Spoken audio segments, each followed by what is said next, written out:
Hello, everyone, and welcome to another episode of the Today in Titletown Packers podcast. My name is Griffin. You can follow me on Instagram at AllDayPackers, and I'm joined, as always, by my good friend Bron, who you can follow on Instagram at Lambo.Leapers. And we're coming back to you with a preview of the Packers' London game against the New York Giants. Wow, what a game that's coming up here, Bron, right? Packers' first international game whatsoever. Of course, it's their first game in London. They're the only remaining NFL team who hasn't played in London. It's going to be fun, man. How are you, Bron? I'm good, and I am very excited to wake up extremely early for this football game. Extremely early. Me and you are probably going to have to get up sometime around 5 a.m., whether that's Eastern time or Central time, if we want to make game day graphics and whatnot. Yeah, man. We are going to be up early and up at 'em, so Didn't the Packers think of us when they scheduled this one? I guess not. Didn't the NFL think of us? You would think that us being the most important part of this whole thing we call football. Obviously, I'm joking there, but no, yeah. I mean, it would be nice. I miss those 1 o'clock. I miss those 4 o'clock, and I miss those 8 o'clock on the eastern coast there. So, I know, Griff, you're in that Wisconsin time zone, so you have it a little tougher. Yeah, I gotta wake up. Kickoff is 8:30 for me, man. 9:30 for you. 8:30 for me. I can't remember a time I woke up before 10 a.m. in the last 2 months. Like, this is gonna be an early morning for me, man. Not excited about it. The Packers, I don't know how they feel about it. I feel like most of the players are excited. Matt LaFleur has seemed a little bit cranky, if you've noticed, at his press conferences. Yep. He's a little bit more jabby with the media than I've ever seen him. Rasul Douglas had a quote the other day where he was talking about playing in London with the Eagles back in 2018, and he used all kinds of expletives, but I'm going to bleep those out. He said that it sucked. You don't really get to do anything in London. You just fly there, you practice, you go home, and that's it. So I don't know how exciting this really is for the players, but for the fans in London, if there are any international Today in Titletown listeners out there, I'm really happy that the Packers finally get to come to your country. But for the players, it's kind of not a great thing. Yeah, I definitely am excited about the London fans and some of our international fans getting a chance to have a game at the normal hours of the day, which is, I'm not sure how often that happens based on some of these just the way that the time allotments are, and the 1 p.m.s, the 4 p.m.s, the 8 p.m.s for us are probably a more difficult time for them. So this is something I'm sure they're looking forward to, and obviously to get to see the Packers in person is exciting for them. So definitely worth it for us to get up a little early for them to finally have a game in London, and for those that are watching on TV to wake up at a normal time and not have to watch at 3 a.m., in their local time. So I'm excited for them, and I think it's just going to be a fun experience watching them play in another country, which is incredible. It's incredible. It's kind of crazy that the Packers, they're such a big football brand.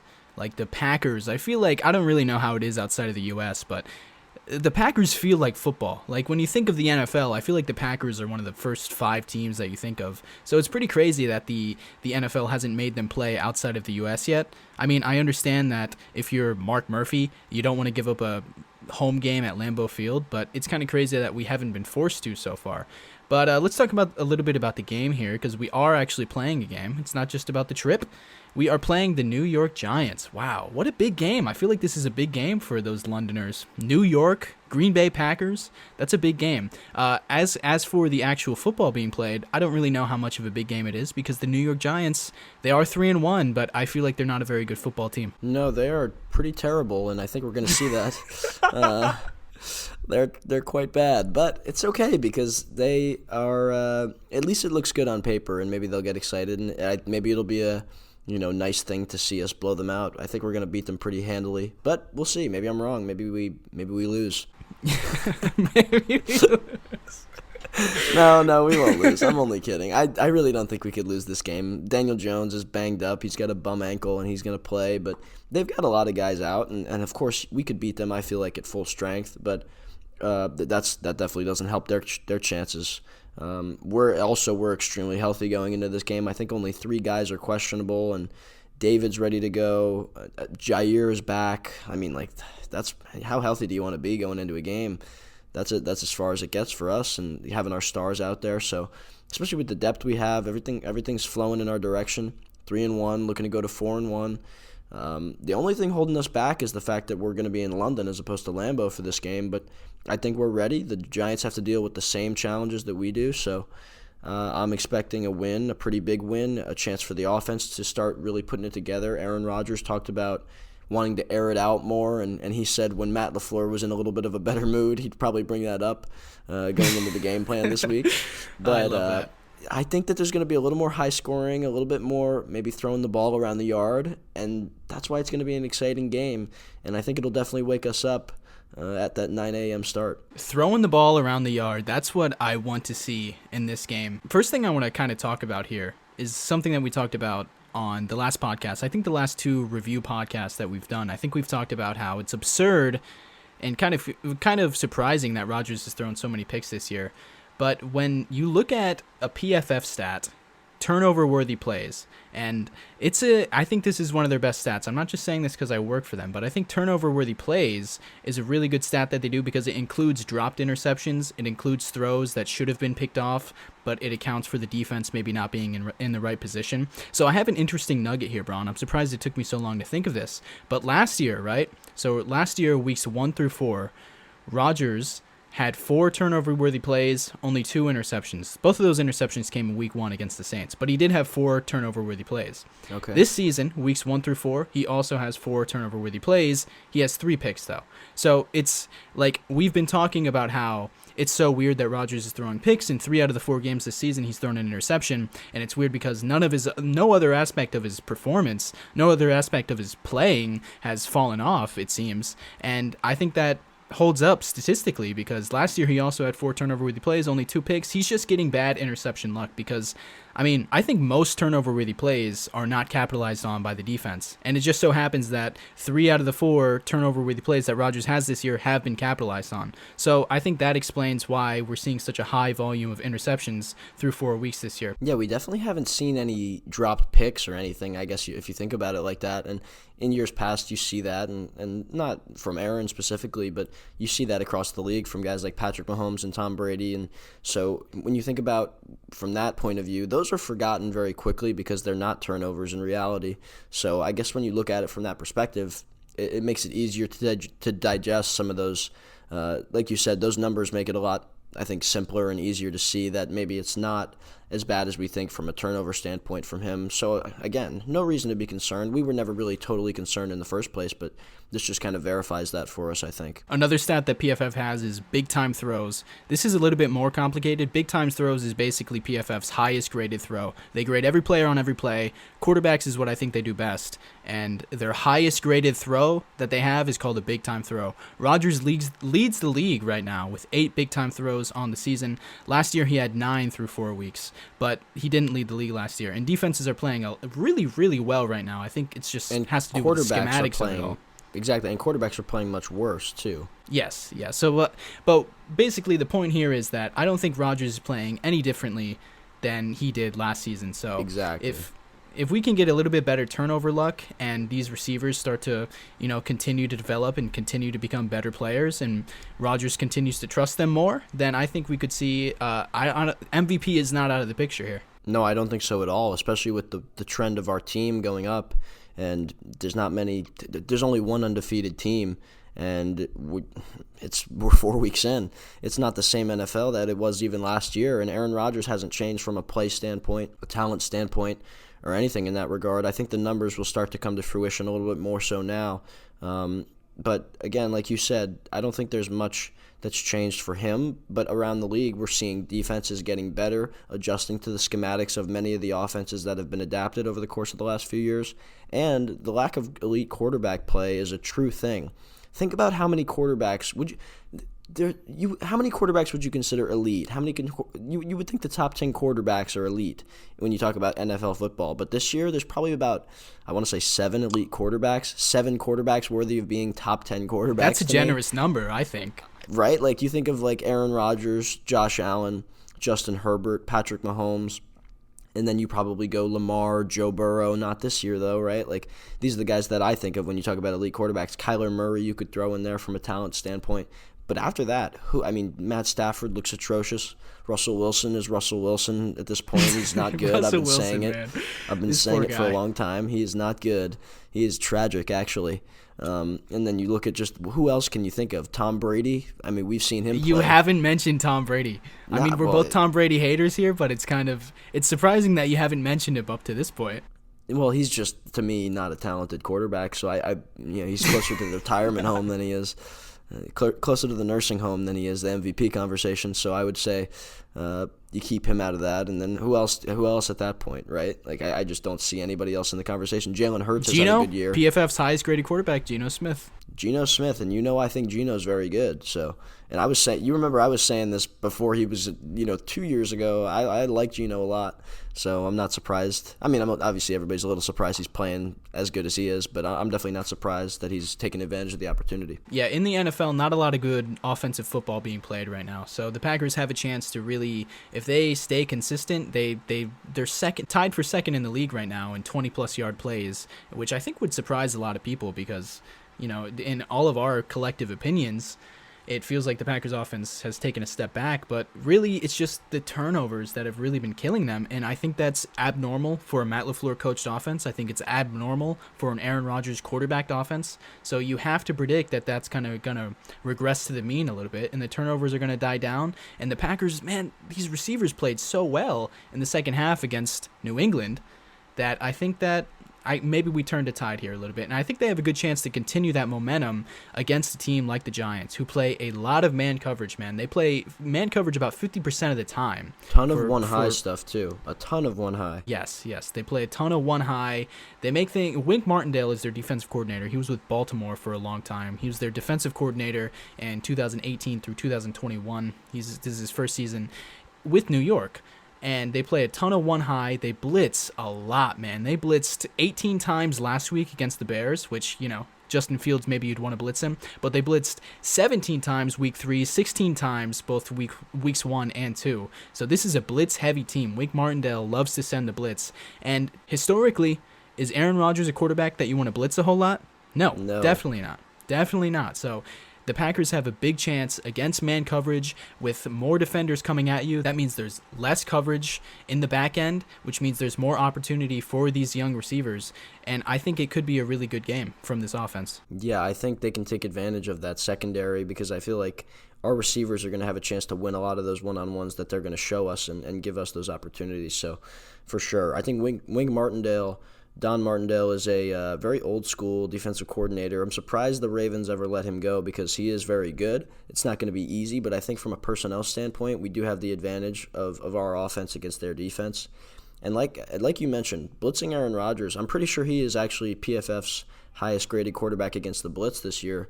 So when you look at that, I mean, and that's not a surprise to either of us. So I think if they're going to go and do that, Rodgers will take advantage. He'll make sure he gets the receivers those open balls, and they're going to take care of business throwing the football down the field. And I think it's going to be a big scoring day for this offense and this Green Bay Packers team in London. There's going to be a lot of opportunities for these guys to make plays, and Rodgers is great against the blitz, especially when there's nothing but man coverage behind it, which I mentioned the Giants run a whole lot of man coverage. For context, the Packers run man coverage about 25% of the time, and especially these last 2 weeks, it feels like we're running a lot of man coverage.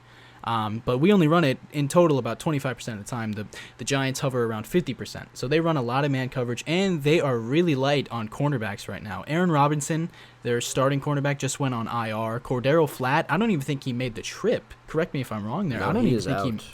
Yeah, he's out. So they are down to Fabian Moreau. You remember that name, man? I think he's going to play. He was also on the injury report, but I think he's going to play. So the Packers, like I said, man, they're going to have a lot of opportunities to make some splash plays here. Adoree Jackson is their number one cornerback, and he's had a okay season. He hasn't played exceptional this season. So if he's your number one cornerback, like the Packers don't have the type of receiving core that you're going to glue your number one cornerback to a specific receiver. But if he's your number one on defense, then I think the Packers are going to have a lot of opportunities to beat those coverages. Yeah, Griff, let's talk about the defense a little bit too. What do you think about our group matching up with Daniel Jones? I mean, from that standpoint, I think there's going to be opportunity. We know his turnover history, especially his fumbling ability. He's cleaned that up a little bit over the years, but with our pass rush, Rashawn Gary leading the way, Preston Smith creating turnovers as often as he does, Kenny Clark in the middle, I think we can get to him with a four-man rush. That does depend on, though, the way their offensive line has improved, these are the things we're going to have to test. How sure is that offensive line? Because they've only played well for 4 games, and a lot of it is similar to what they had last year, and I think a front like us has a chance to really expose them. So what do you think? What's the game plan on defense here? Because there are some idiosyncrasies that you have to think about when you look at that Giants offense. I don't want to say that there's still a lot of question marks for this defense, but I'm not fully confident in who they are quite yet, because it's just because of the success that teams have had against us on the ground.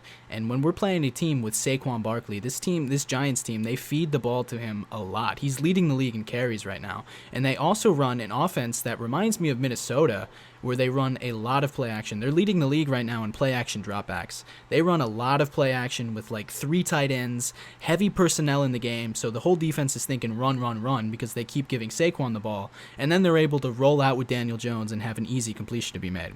So I'm not sure what Joe Barry's going to do here. You know, I feel like the obvious thing is that you have to prioritize shutting Saquon down, making sure that you limit what they're able to do on the ground, because also Kenny Golladay, not that he's a good player, but he also didn't make the trip, and he is, on paper, their number 1 receiver, but he only has like 2 catches this season, I'm pretty sure. So this receiving core is not a problem. They have no premier pass catchers, but neither did a team like New England, who I spent all of last podcast talking about how I don't think that a team is going to play us quite like how New England did.